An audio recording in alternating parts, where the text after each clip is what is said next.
Olá, hoje a gente vai fazer um mergulho num tema que, olha, parece um labirinto. Direitos autorais no Brasil. Um labirinto cheio de armadilhas. Total.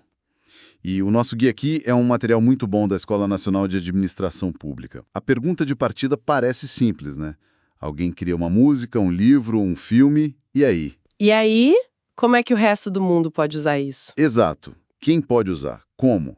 E o que talvez seja mais interessante, quando é que a gente pode usar sem precisar pedir licença? Pois é.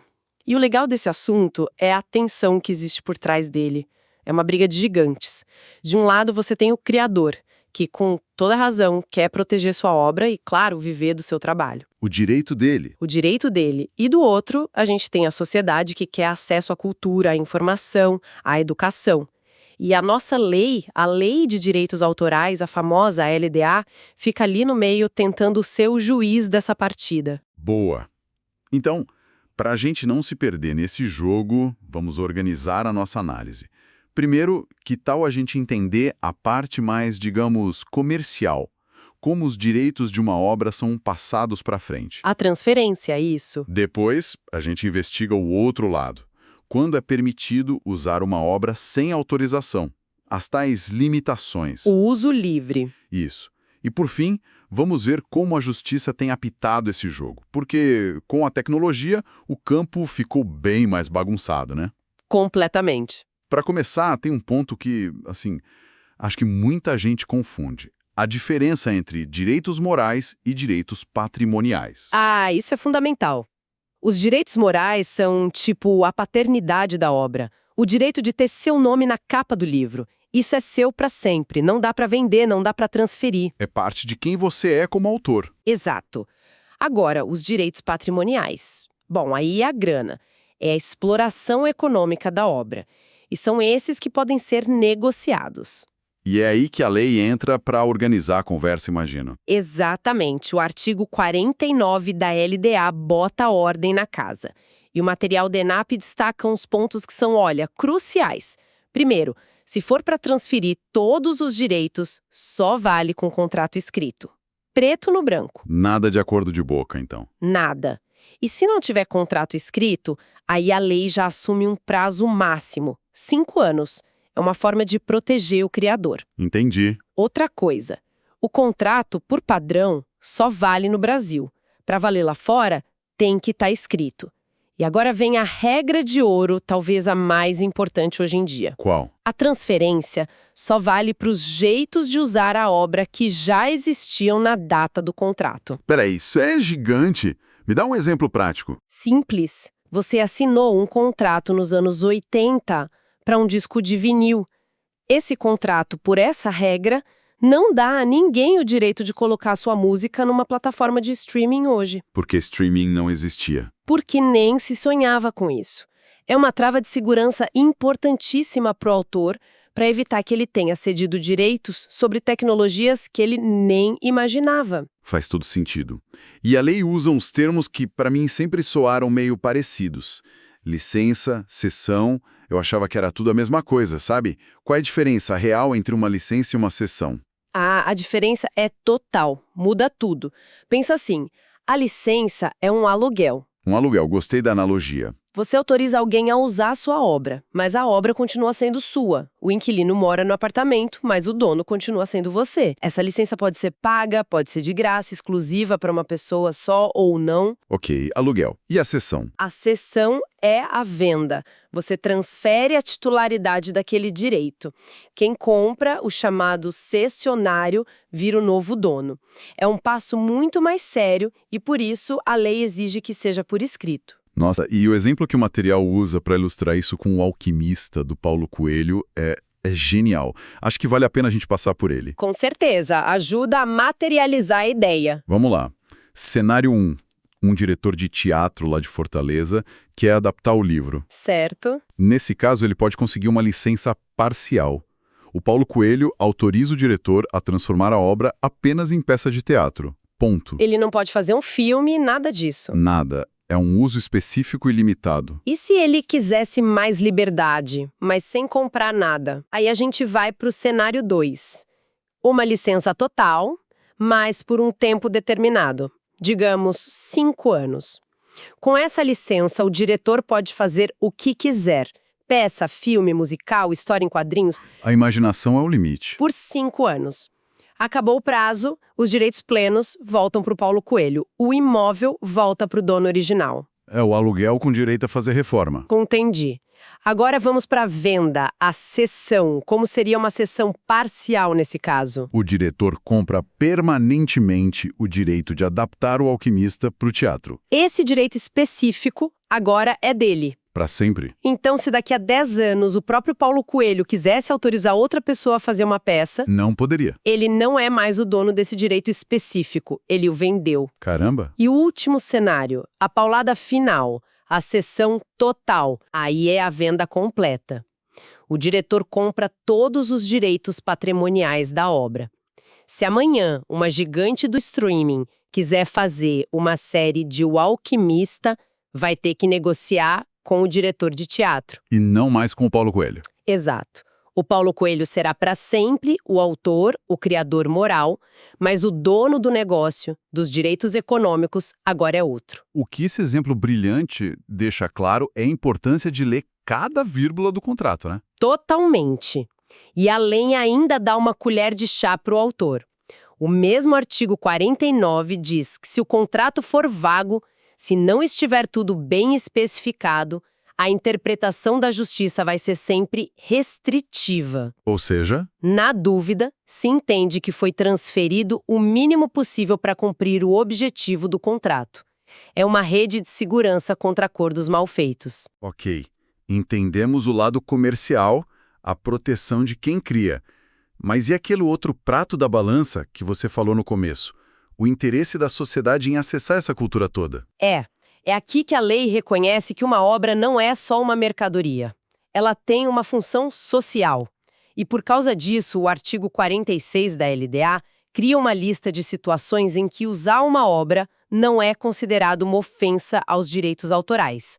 É o chamado uso livre. E o que tem nessa lista? Tem coisas que a gente usa todo dia e nem percebe. Por exemplo, a imprensa pode citar trechos de obras, reproduzir notícias, discursos públicos, desde que cite a fonte, claro. O objetivo é fazer informação circular. Certo. Outro ponto super importante, acessibilidade. É permitido reproduzir uma obra em braille ou em outro formato para pessoas com deficiência visual, desde que não tenha fins comerciais. Aqui é uma escolha clara da lei.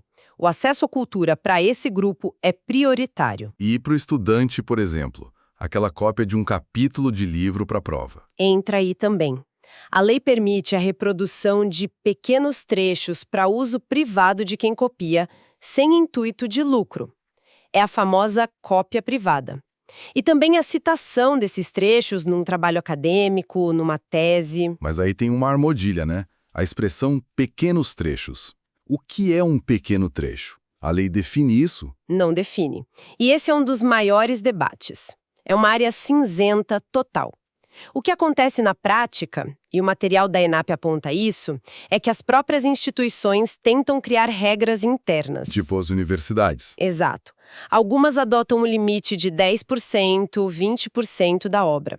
A OSP, por exemplo, numa resolução lá de 2005, considerou que um capítulo de livro ou um artigo inteiro de revista se encaixaria como pequeno trecho para uso pessoal de quem pede a cópia na biblioteca. Ah, então é daí que vem o famoso limite da Xerox da faculdade. Basicamente, sim. É uma tentativa de dar alguma segurança jurídica onde a lei deixou um vácuo. Mas não é uma regra nacional. É um acordo local, digamos assim. Entendi. E numa área tão crítica como a educação, como fica a vida de um professor que precisa usar um filme na aula ou tocar uma música? Esse, para mim, é o ponto mais problemático da nossa lei. Ela é muito, mas muito restritiva com a educação. Aluno pode fazer anotação, mas não pode publicar. Escolas podem ter apresentações de música, mas só para fins didáticos e sem cobrar nada. Onde está o problema, então? O problema é o artigo 68. Ele é muito duro com o que chama de execuções públicas em locais de frequência coletiva. E nessa lista entram órgãos públicos, o que, por tabela, inclui escolas e universidades públicas.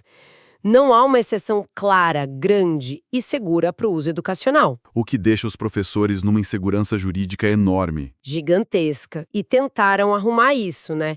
O material cita que houve propostas de reforma da lei. Uma delas queria criar de vez uma exceção ampla para fins educacionais. Resolveria o problema. Mas não foi para frente. Não. E pior, surgiu outra proposta que o material chama de retrocesso. A ideia era não criar regra nenhuma e deixar cada caso ser decidido por um juiz. Imagina o caos. Um professor teria que esperar um processo para saber se o que ele fez na aula era permitido ou não. Totalmente impraticável. Essa situação na educação parece mesmo um beco sem saída. A lei não ajuda, a reforma não anda. Alguém teve que decidir isso na prática, né? Como o judiciário tem se virado? Exatamente. Com a lei parada no tempo, a bola caiu no colo dos juízes. E aqui o nosso material aponta para um caso que foi um verdadeiro divisor de águas. Um recurso especial julgado pelo STJ, o Superior Tribunal de Justiça, em 2011. Conta essa história. O que aconteceu? Foi o seguinte: uma escola religiosa no Espírito Santo fez um evento para a comunidade, gratuito, sem fins lucrativos. E nesse evento tocaram umas músicas. Aí o ECAD, o órgão que arrecada os direitos autorais de músicas, processou a escola. Cobrando pela execução das músicas. Isso. E se você olhasse só a letra fria da lei, o ECAD tinha razão. Mas o STJ decidiu diferente, imagino. Completamente diferente. O STJ deu ganho de causa para a escola. E o argumento foi, assim, transformador. Os ministros disseram que o direito autoral, por mais importante que seja, não vive numa ilha. Ele tem que conviver com outros direitos. Exato, tem que conviver com outros direitos fundamentais da nossa Constituição. O direito à educação, à cultura, à liberdade de religião. E a grande virada foi o STJ dizer que aquela lista de exceções do artigo 46 que a gente falou não é uma lista fechada. Como assim não é fechada? Mas outras situações que não estão escritas ali também podem ser consideradas exceções. Uau! Mas isso não cria uma insegurança enorme do outro lado? Como um músico ou uma editora vai saber quando a obra pode ser usada de graça? Se a lista é aberta, a regra vira depende? Essa é a crítica perfeita. E para evitar que virasse uma decisão arbitrária, depende do humor do juiz, o STJ usou uma ferramenta. Eles importaram um método de análise de acordos internacionais que o Brasil assinou. É o famoso teste dos 3 passos. Teste dos 3 passos. O que é isso? É um checklist, um processo lógico para guiar a decisão. Passo 1. O uso da obra acontece em casos especiais. Ok. Passo 2. Esse uso não pode conflitar com a exploração normal da obra. E passo 3. Ele não pode prejudicar injustificadamente os interesses legítimos do titular do direito. Tem que passar pelos 3 filtros para ser liberado. Entendi. Vamos aplicar isso ao caso da escola, então. Passo 1. Era um caso especial. O STJ entendeu que sim. Era um evento religioso, comunitário, sem fins lucrativos, não era um festival de música comercial, era algo pontual. Certo. Passo 2. Não atrapalhava a exploração normal da obra.